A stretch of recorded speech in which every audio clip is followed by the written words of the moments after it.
என் குருமார்களுக்கும் என் நண்பர்களுக்கும் என் வாடிக்கையாளர்களுக்கும் ஜோதிடர்களுக்கும் அனைவருக்கும் வணக்கம். இந்த பதிவில் நம்ம என்ன பார்க்க போறோம்னா, தச புத்தி அந்தரம் அப்படின்னு ஒரு 3 வார்த்தை இருக்கு. ஜோதிடத்தில் எல்லா ஜோதிடர்களும் பயன்படுத்தக்கூடிய ஒரு விஷயம் தச புத்தி அந்தரம். முதல்ல இந்த தச புத்தி அந்தரம் அப்படின்னு எடுத்துக்கிட்டீங்கன்னா, இது எதன் அடிப்படையில் வருது அப்படின்னு பார்த்தா, எல்லாரும் பிறந்த நட்சத்திரத்தின் அடிப்படையில் ஏதேனும் ஒரு கிரகத்தினுடைய தசாவில் கண்டிப்பாக பிறக்கும். தசை அப்படின்னா என்னன்னா, நம்ம எல்லாரும் ஏதேனும் ஒரு நட்சத்திரத்தில் கண்டிப்பாக பிறந்திருக்கும். ஒவ்வொரு நட்சத்திரத்துக்கும் ஒரு கிரகம் அதிபதியாக இருக்கு. உதாரணத்துக்கு பார்த்தா, ஒருத்தர் திருவாதிரை நட்சத்திரத்தில் பிறந்தாருன்னா அவர் ராகு திசையில பிறந்தாரு அப்படின்னு சொல்றோம். ஒருத்தர் புனர்பூச நட்சத்திரத்தில் பிறந்தா அவர் குரு திசையில பிறந்தாரு அப்படின்னு சொல்றோம். ஒருத்தர் அவிட்ட நட்சத்திரத்தில் பிறந்தா அவர் செவ்வாய் திசையில பிறந்தவர் அப்படின்னு சொல்றோம்.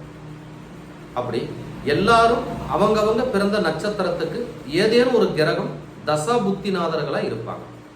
அதாவது இதுல தசை, புத்தி, அந்தரம், சூட்சமம், பிரணவம் இப்படி நிறைய போயிட்டே இருக்கலாம். அதோட முக்கியமா நம்ம பார்க்கக்கூடியது தச புத்தி அந்தரம். அப்ப இந்த தசா புத்தி அந்தரநாதர்கள் ஒரு ஜாதகம் பார்க்கும்போது ரொம்ப ரொம்ப முக்கியமானவங்க.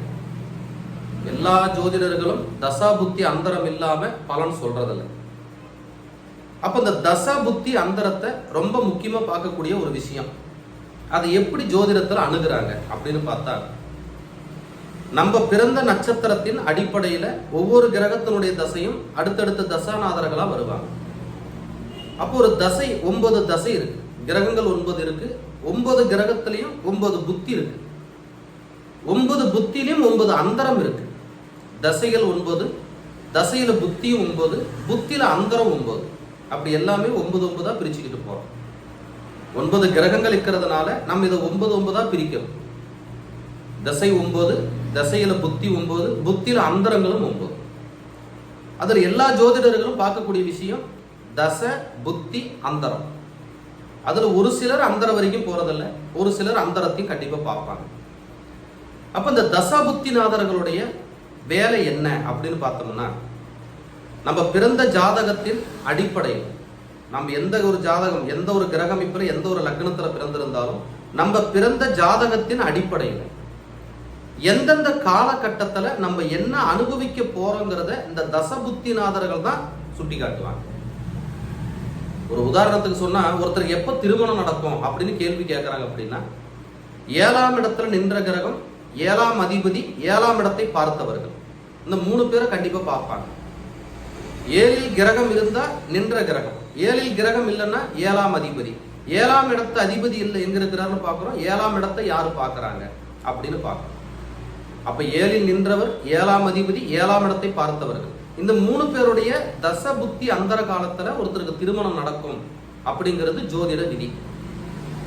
ஒருத்தருக்கு 7ஆம் பாவத்துல நின்ற கிரகமோ, 7ஆம் அதிபதியோ, 7ஆம் இடத்தை பார்த்த கிரகமோ, அல்லது 7ஆம் அதிபதிக்கு நட்சத்திர தந்த கிரகத்தினுடைய தசையோ புத்தி அந்தரமோ நடக்கும் போது ஒருத்தருக்கு திருமணம் நடக்கும் அப்படிங்கிறது ஜோதிட விதி. அப்ப எந்த ஒரு சம்பவமாக இருந்தாலும் அந்த சம்பவம் நடக்கணும் அப்படின்னா அந்த கிரகத்தினுடைய தசா புத்தி கண்டிப்பா வரணும். தசா புத்தி இல்லாம ஒரு சம்பவம் கண்டிப்பா வராது. அப்ப ஜோதிடத்துல பாவகம் அப்படிங்கிற ஒரு வார்த்தையை நம்ம எப்ப பயன்படுத்துறோம்னா, இந்த தசா புத்திக்கு பலன் பார்க்கும் போதுதான் பாவகம் அப்படிங்கிற ஒரு வார்த்தையை நம்ம பயன்படுத்துறோம். பாவகம் அப்படின்னா என்னன்னா, ஒரு 30 டிகிரி கொண்டது ஒரு பாவகம். அதுல ராசி வேற, பாவகம் வேற அப்படின்னு இருக்கு. இப்ப 12 பாவகங்களும் இருக்கு. லக்னத்திலிருந்து 12 பாவகம். இப்ப 12 பாவகத்திலையும் ஒரு மனிதனோட வாழ்க்கையில பிறந்த நாள் முதல் இறக்கும் வரைக்கும் என்னெல்லாம் அனுபவிக்க போறாங்கன்றது இந்த 12 பாவத்துக்குள்ளேயும் இருக்கு. அப்ப இந்த 12 பாவத்துக்குள்ளேயும் நின்ற கிரகங்களோ அல்லது பாவாதிபதிகளோ அல்லது பாவத்தை பார்த்தவர்களோ தச புத்தி அந்தரம் நடக்கும் காலத்தில் அந்த சம்பவத்தை நடத்தும். அப்போ ஒரு சம்பவம் எப்ப நடக்கும் அப்படின்னு நம்ம பார்க்கணும்னா கண்டிப்பா தச புத்திநாதர்களை பார்க்கணும். இதுல தசாநாதனை விட புத்திநாதனுக்கு ரொம்ப ரொம்ப முக்கியத்துவம் கொடுத்து பார்க்கணும். ஏன்னா ஒரு சனி தசை அப்படின்னு எடுத்துக்கிட்டீங்கன்னா 19 வருஷத்துக்கு சனி தசை இருக்கும். 19 வருட காலத்துல சனி ஏதோ ஒரு பாவத்துல கண்டிப்பா நிற்பார். ஒருத்தருக்கு 10ஆம் பாவத்துல சனி இருக்கு, அப்ப சனி தசை கண்டிப்பா ஒரு தொழில் அமைச்சு கொடுக்கும். அப்ப அந்த 10ஆம் பாவத்துல நின்ற கிரகம் 19 வருஷத்துக்கு அதே பலனை செய்யுமா அப்படின்னா, அங்கதான் கோச்சாரம்னு ஒரு வார்த்தையை ஜோதிடர்கள் பயன்படுத்தும். கோச்சாரம் அப்படின்னா அந்த 19 வருட காலத்துல சனி 2.5 வருஷத்துக்கு ஒரு பாவத்தை கடந்து போவார். அந்த 2.5 வருஷத்துக்கு சனி எந்த பாவத்துல போறாரோ அப்ப 10ஆம் பாவத்துல நின்று அந்த பாவத்தோட வேலையும் செய்வாரு அப்படிங்கிறத ஜோதிடத்தினுடைய சூட்சம். அப்போ ஒரு ஜாதகத்துல தசையை பார்க்கிறோம், தசைக்கு அடுத்து புத்தியை பார்க்கிறோம், புத்திக்கு அடுத்து அந்தரத்தை பார்க்கிறோம். அப்ப அந்த கிரகம் நின்ற இடத்துக்கு என்ன செய்ய போகுது, அவருக்கு அந்த ஜாதகருக்கு என்ன பலனை தரப்போகுது, அப்ப அந்த பலன் என்ன மாதிரியான சுக துக்கங்களை அவர் அனுபவிக்க போறாரு அப்படிங்கிறத தசா தான் காட்டும். ஒரு உதாரணத்துக்கு சொல்ல போனா ஒரு ரிஷப லக்னம் அப்படின்னு வச்சுக்குவோம். அப்ப ரிஷப லக்னத்துக்கு 4ஆம் இடம் சிம்மம் வரும். ரிஷப லக்னத்துக்கு 4ஆம் பாவத்துல ஒரு கிரகம் நிக்குது, ஒரு சூரியன் நிக்கிறாருன்னு வச்சுக்குவோம். ஒரு உதாரணம், ரிஷப லக்னம் 4ல சூரியன் இருக்காரு. அப்ப 4ஆம் பாவத்துல நின்ற சூரியன் என்னெல்லாம் செய்வார்னா, அந்த சூரிய தசை 6 வருட காலத்துல ஒருத்தருக்கு வீடு கட்டி கொடுக்கறது, ஒருத்தருக்கு இடம் வாங்கி வைக்கிறது, நிலங்கள் வாங்கி வைக்கிறது, வாகனங்கள் வாங்குறது, தாய்வழி சொந்த பந்தங்களோட அரவணைச்சு வாழ்றாரா அல்லது பிரிஞ்சு வாழ்றாரா அப்படிங்கிற அந்த பலனை கொடுக்கறது, அந்த 6 வருட காலத்துல 4ஆம் பாவத்தோட வேலையை கண்டிப்பா சூரியன் செய்வார். அதுல எந்த மாற்றமும் இல்லை.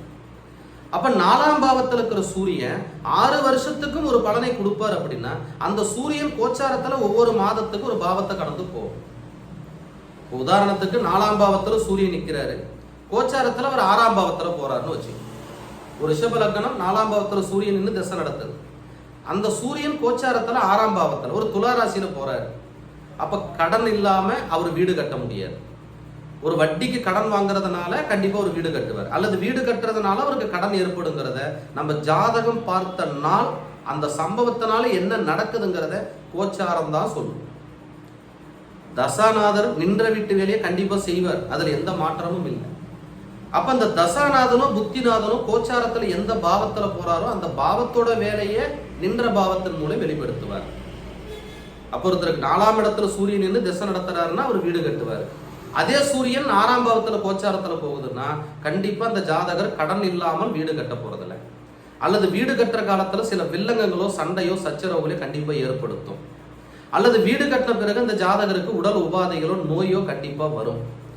அப்போ அந்த கிரகம் கோச்சாரத்துல எந்த பாவத்துல போகுதுங்கிறதையும் நம்ம கண்டிப்பா பார்க்கணுங்கிறத ஜோதிட நுணுக்கம். அப்ப கோச்சாரத்துல அவர் எந்த கிரகத்துல எந்த கிரகத்தை மேல போறாருங்கிறதையும் நம்ம பார்க்கணும். ஒரு 4ஆம் பாவத்துல நின்ற கிரகம் அவருக்கு வீடு கட்டி கொடுக்குது அப்படின்னா, அந்த கிரகம் 6ஆம் பாவத்துல போகும்போது கடன் ஏற்படுது. இப்ப 6ஆம் பாவத்துல அவருக்கு பிறந்த காலத்துல குரு இருக்காருன்னு வச்சுக்கோ. ஒரு ரிஷப லக்னம் 4ஆம் இடத்துல சூரியன் நிக்கிறாரு, சூரிய திசை நடக்குது. அந்த சூரியன் கோச்சாரத்துல 6ஆம் பாவத்துல போறாரு. அப்ப 4ஆம் பாவத்துல நின்றதுனால அவர் கண்டிப்பா வீடு கட்ட போறாரு. 6ஆம் பாவத்துல நின்றதுனால அவர் கண்டிப்பா கடன் வரப்போகுது. கோச்சாரத்துல அந்த சூரியன் 6ஆம் பாவத்துல போறதுனால கண்டிப்பா ஒரு கடன் வரப்போகுது. அதே வீட்டுல குருவும் இருக்கார் அப்படின்னா அந்த கடன் வாங்குறதுனால அந்த வீட்டை அவர் சிறப்பா கட்டுவார். அதே நேரம் அந்த கடனை கட்டுறதுக்கான சோர்ஸையும் அது கண்டிப்பா உருவாக்கி வச்சிடும். ஒரு உதாரணம் சொல்ல போனா, ஒரு மிதுன லக்னம் அவருக்கு 4ஆம் இடத்துல குரு இருக்கார். ஒரு மிதுன லக்னம் அவருக்கு 4ஆம் இடத்துல குரு இருக்கார். அவர் வீடு கட்டுறன்னு வர்றாரு.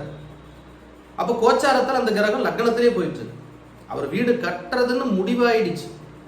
4ஆம் பாவத்துல நின்ற குரு லக்னத்துல இருக்கார், அவருக்கு குரு திசையே நடக்குது. கோச்சாரப்படி அவர் லக்னத்துல இருக்கார். அவர் நம்ம என்ன சொன்ன போனாலும் அந்த வீட்டை கண்டிப்பா அவர் கட்டி முடிப்பார், அதுல எந்த மாற்றமும் இல்லை. அப்ப அதே குரு 7க்கும் 10க்கும் அதிபதியா இருக்கார். 7ஆம் இடம் என்பது திருமண வாழ்க்கை.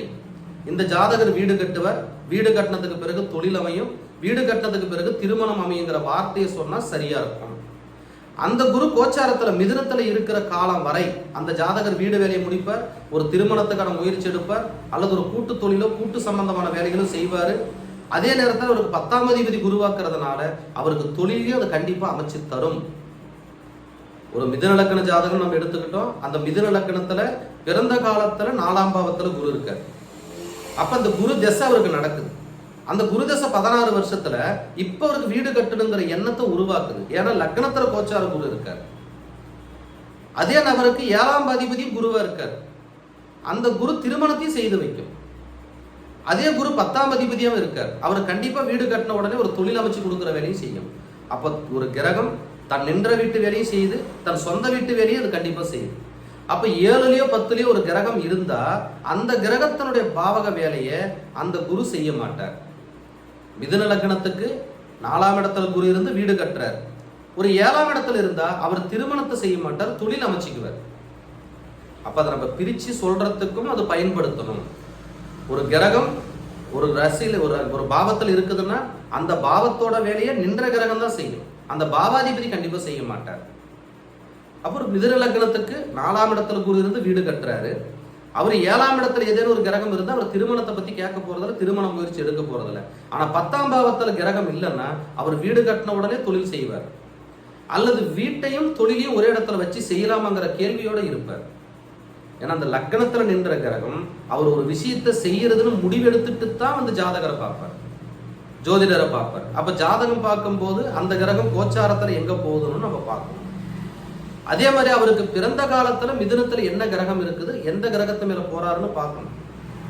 புரியுற மாதிரி சொன்னா அந்த மிதுன லக்னம் 4ஆம் இடத்துல குரு இருக்காரு, அவர் 7-10க்கும் அதிபதியாகி லக்னத்துல கோச்சாரத்துல இருக்காரு. இப்ப பிறப்பு காலத்துல லக்னத்துல அங்க ஒரு ராகு இருக்குன்னு வச்சுக்குவோம். அவர் வீடு கட்டுறது உறுதி, ஏன்னா ஒரு கிரகம் நின்ற பாவத்து வேலையை கண்டிப்பா செய்யும். அவர் வீடு கட்டுறது உறுதி, அதுல எந்த மாற்றமும் இல்லை. அந்த ராகு மேல போறதுனால கட்டுற வீடால வில்லங்க வரும், அல்லது வீடு கட்டி அந்த வீட்டில் அவர் வாழ முடியாம போகலாம், அல்லது அவர் எடுக்கிற முயற்சியில ஒரு பெருத்த பண நஷ்டங்களை உருவாக்கலாம், அல்லது வீடு கட்டின உடனே அந்த வீட்டை வந்து கட்டி கடனுக்காக விற்கிற மாதிரி ஒரு சூழ்நிலை வரலாம். அப்ப அந்த ராகு பிரச்சனையும் தருவாருங்கிறதையும் நம்ம இணைச்சிக்கணும்.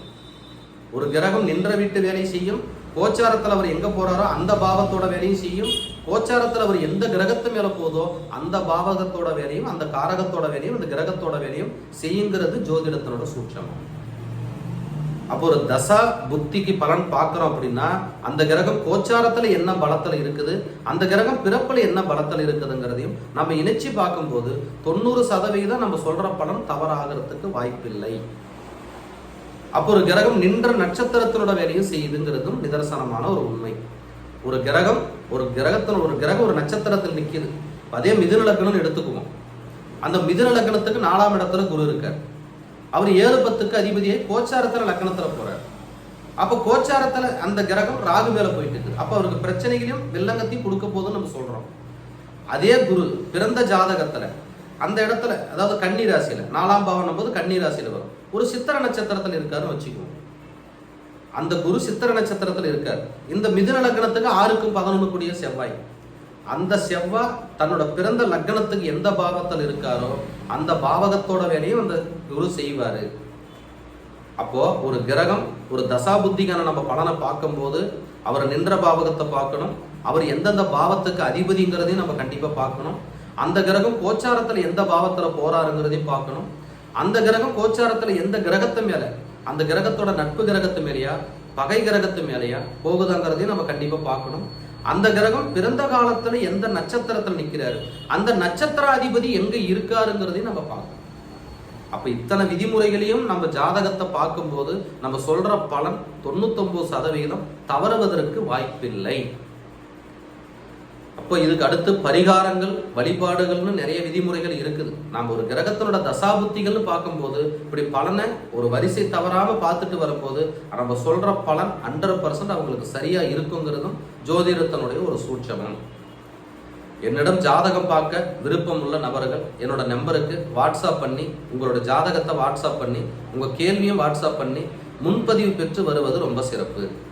மலேசியாவில் இருக்கக்கூடிய என்னோட வாடிக்கையாளர்கள் என்னோட மலேசியா நம்பரையும் கீழே கொடுத்துருக்கிறேன். நீங்கள் ஜாதகம் பார்க்க விருப்பம் இருக்கும்போது உங்களுடைய ஜாதகத்தை எனக்கு வாட்ஸ்அப் மூலம் அனுப்பி உங்கள் கேள்வியே பதிவு பண்ணலாம். நான் நேரில் ஜாதகம் பார்க்க உங்களுக்கு முன்பதிவுக்கான நேரம் கேட்டால் முன்பதிவும் தரப்படும். முன்பதிவு வாங்கிக்கிட்டு வர்றது ரொம்ப நல்லது. ஜோதிட ரீதியாக ஏதேனும் சந்தேகம் இருக்கு, ஜோதிடர்களுக்கு யாருக்கேனும் சந்தேகம் இருக்குதுன்னாலும் என்னை தொடர்பு கொண்டு உங்கள் கேள்வியை கேட்கலாம். ஏன்னா ஜோதிடம் ஒருத்தரை பகிர்ந்துக்கும் போது இன்னும் நம்மளுடைய அறிவையும் நம்மளுடைய புத்திசாலித்தனத்தையும் இன்னும் வளர்த்துக்க முடியும். அப்ப ஜோதிடர்களும் என்னை தொடர்பு கொள்ளலாம். நீங்க ஜோதிட ரீதியாக அல்லது ஜோதிடம் ஏதாவது படிச்சுட்டு இருக்கிறீங்க அப்படின்னா ஜோதிட ரீதியான சந்தேகம் ஏதாவது இருந்தாலும் நீங்க கட்டாயம் என்னை கேள்வி கேட்கலாம், என்னை தொடர்பு கொள்ளலாம். நன்றி, வணக்கம்.